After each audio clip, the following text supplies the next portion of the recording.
Today I'm showing you how I make my banana cake.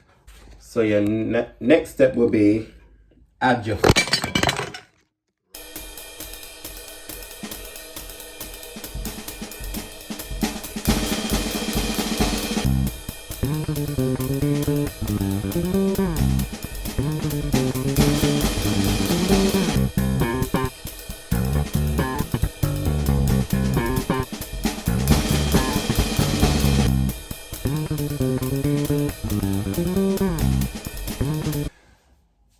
Today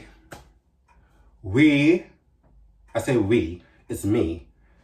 Today I'm showing you how I make my banana cake or banana bread, as some people might have put it, but it's really just a cake.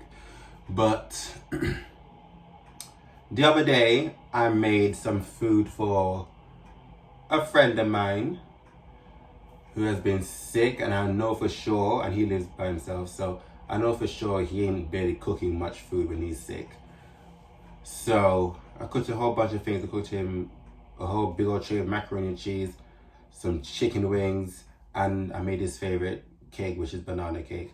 So, and he enjoyed it, he loves it. So I was thinking, I did buy more than I was supposed to, because I do have about 5, 6, 7 bananas left. So, and I didn't make enough cake for myself. So I was thinking, let me make a cake for myself. I have plenty of bananas left. There's plenty more ingredients left. So let me make another cake for myself. And that's what I'm going to show you lot today, how I make my banana cake. So first, we'll start with the butter and the sugar. Again, as previous, any cooking or baking video you see me do, I'm going to tell you, I do not measure, so figure it out for yourself. But this is how much of butter I put in it. Mind you, you can't even see me. Mind you, the other day when I made it, I used like half of the, but let me show you. So this is the butter that I got. This is how many grams? I do not know. This is 500 grams. The other day I used half of this, which is like 250. Let's just say I just used half of the half that was left. So half of 250 is what's in there.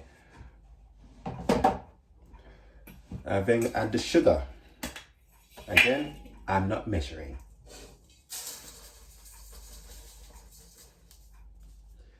That looks about enough. Let me show y'all, if you can see.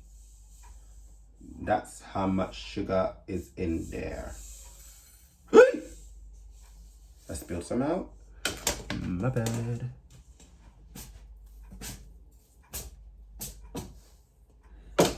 Some of the sugar spills out, so put some back in.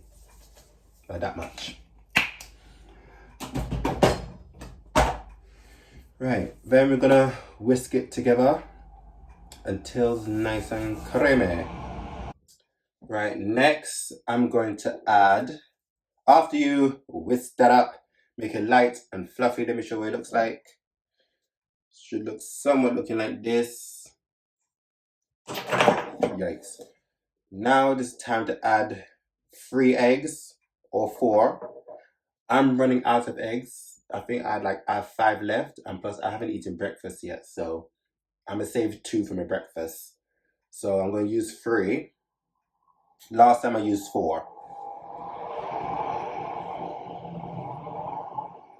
Because I think with the more eggs, the more fluffier the cake is. You can make a fluffy cake without eggs, but I think more eggs, the more fluffy it will be. But I think also I'm gonna add vanilla extract and some banana flavoring.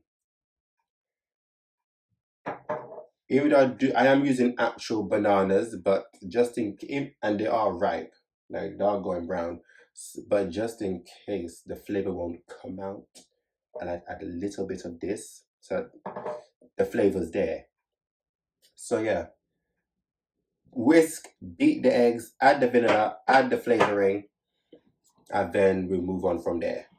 Right, next, I'm gonna start blending up these bananas that I have left behind.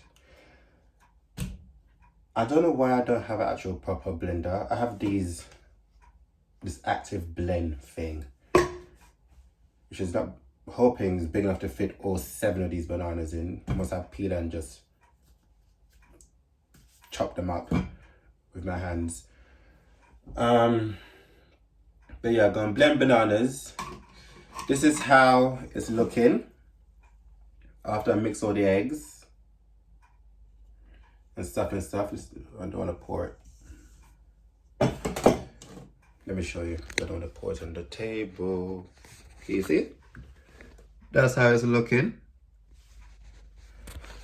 So your next step will be add your... Let's just pretend that never happened. Next step will be to add your self-raising flour, baking powder, and any other dry ingredients. So like nutmegs, mixed spice, cinnamon, whatever. Add all that stuff to your mixture. You know, these bananas are so ripe. I can make banana fritters with these things. Maybe I should. I got 4 bananas. How many? Adding 7 total. 7 take away 2 make 5. Maybe I'll save 2 bananas to make banana fritters for my breakfast with 2 eggs. Yeah, let me save 2 bananas. Hold on, which one am I saving? These 2 are longer. I'm gonna save 2 bananas for my breakfast. Make banana fritters out of them. But yeah, I never did this before, but I found some brown sugar. I know I added white sugar, but I'm gonna add a tablespoon or 2 to the bananas when I blend it up.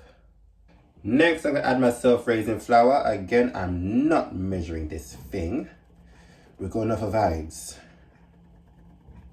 I think that's enough. Lovely stuff. So that's your self-raising flour. So it's dry ingredients time. You know what they usually say, a teaspoon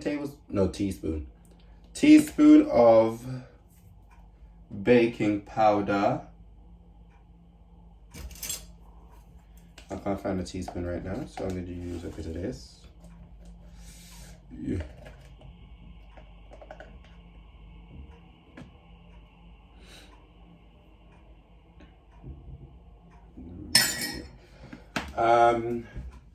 This is also where I'll be adding any spices, so I'll add a bit of nutmeg.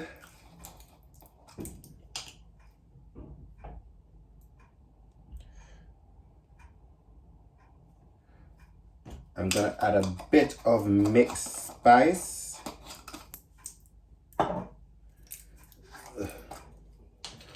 I like to add some spices to my cake, just a bit. You know, give it a little kick. So that's the mixed spice, just a bit of that. We don't want too much. And I'm also gonna add a bit of cinnamon as well.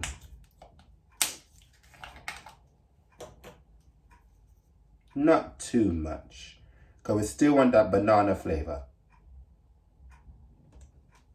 Not too much cinnamon, but a bit more than the nutmeg and the mixed spice. Lovely stuff. I blend the bananas. This is what it looks like. It looks like a banana smoothie. Nice smooth consistency right here.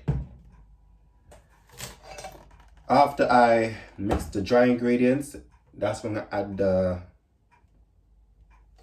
bananas in. That's basically it when it comes to making this mixture. So we see you when it's time to put it in the oven.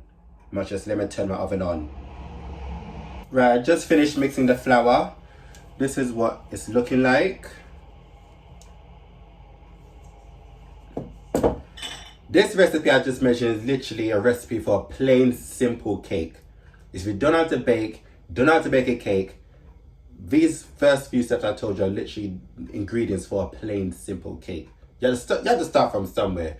Don't bother going to high-tech red velvet, chocolate, banana, anything that has flavoring in it. Don't bother with the whole high-tech and plus adding ingredients like raisins or fruits and stuff. That's too high-tech if you haven't baked before. Start with a plain cake. This is literally a plain cake with bananas in it. Simple. These are simple things. Start off simple before you go high-tech. And plus when you add like icing, fondant icing, cream cheese icing, what else is there? Buttercream icing, and start piping bags, all that stuff, simple, and learn how to make the cake itself. But yeah, now it's time to add in the bananas mixture. If you would like to open, thank you very much.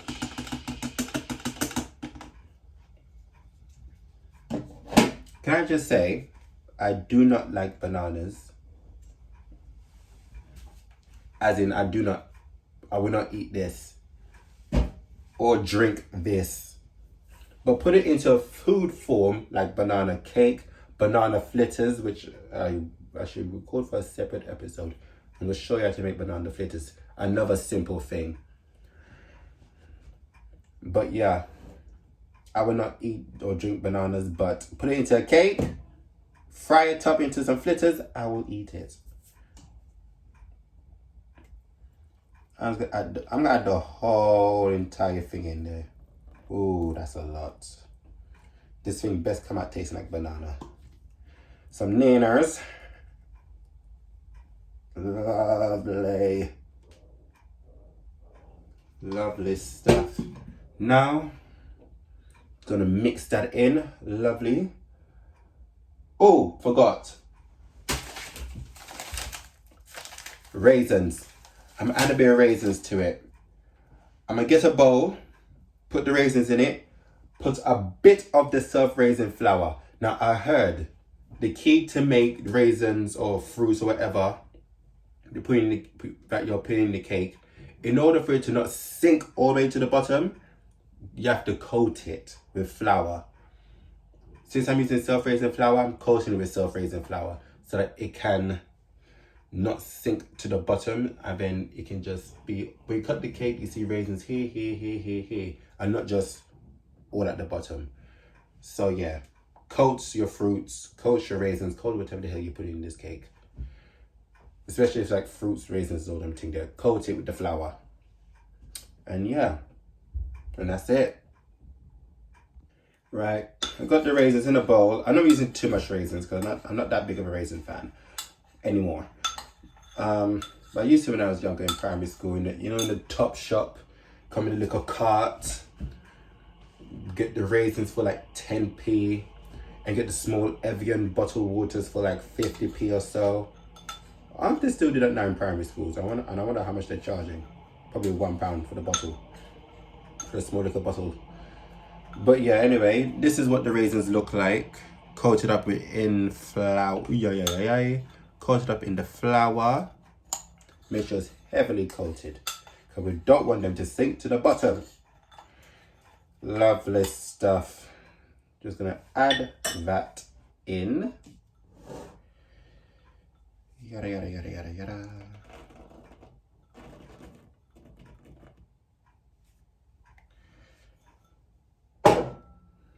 Just gonna, actually I'm gonna fold them in, not whisk them in.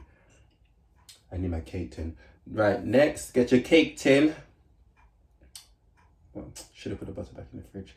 Get the cake tin, some butter, some baking paper, ready to put this in a tin and into the oven. Right, comes to find out, I don't have any grease-proof or baking paper here. Yippee! So, let's do things the hard way and make sure we butter this cake tin good so that it does not stick to the bottom. Right, the cake is now in the oven. Gonna wash up a little bit and then start making my breakfast because I am hungry. So yeah, we'll see when the cake's done. If you have a gas stove like I do, when I left mine on gas mark 4/gas mark 5, whenever you're finished, thank you, cargo train. Right, as I was saying, I left it on gas mark 4/5, kind of in the middle, so that it can really slow cook and cook properly. So yeah, and we'll see when the cake is done. Right, this is how the cake turned out. It's all cooked and all good. And yeah, and that's how you make my banana cake. So I hope you enjoyed this recipe, another simple recipe. We'll see you in the next one. Well, should I try to teach you? Maybe I should try to teach you my famous macaroni and cheese. Because that's like my best seller. If I had a restaurant, that is. Because everyone loves my macaroni and cheese. So maybe that'll be one of the next things that I teach. So yeah, we'll see you in the next one.